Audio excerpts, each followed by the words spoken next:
తమిళు కేంద్రంలో రాష్ట్రంలో ఈరోజు మనకంతా కూడా ఎన్డీఏ ప్రభుత్వం ఉంది. మన రాష్ట్రంలో డబల్ ఇంజన్ సర్కార్, అందుకే డబల్ డిజిట్ గ్రోత్. రెండు ప్రభుత్వాలు మనవే కాబట్టి పనులు సుజావుగా అవుతున్నాయి. కేంద్రం సహకరిస్తా ఉంది. నేను ఆ రోజు ఒక మాట చెప్పాను, సంపద సృష్టిస్తానని చెప్పాను, ఆదాయాన్ని పెంచుతానని చెప్పాను.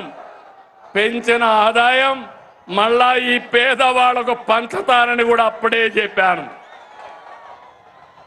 2025-26లో 10.5% గ్రోత్ రేట్ వచ్చింది. జిఎస్టిపి ఆల్ ఇండియా లెవెల్లో 8.8 అయితే మనం 10.5 వచ్చాం.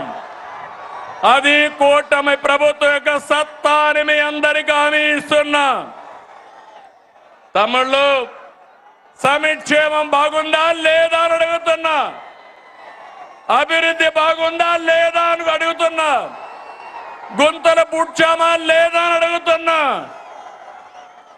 ఈ రెండు జరుగుతా ఉంటే వైఎస్ఆర్ కాంగ్రెస్ పార్టీ ఉనికిని కోల్పోతున్నారు.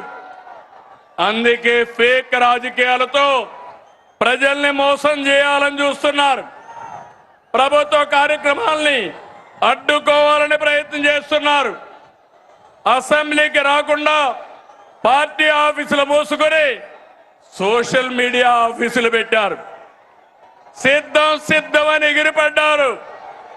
అసెంబ్లీకి రండి, చర్చకు సిద్ధమా అని సవాలు విసురుతున్నా అనంతపురం నుంచి. అవునా కాదా తమ్ముళ్ళు అని అడుగుతున్నా.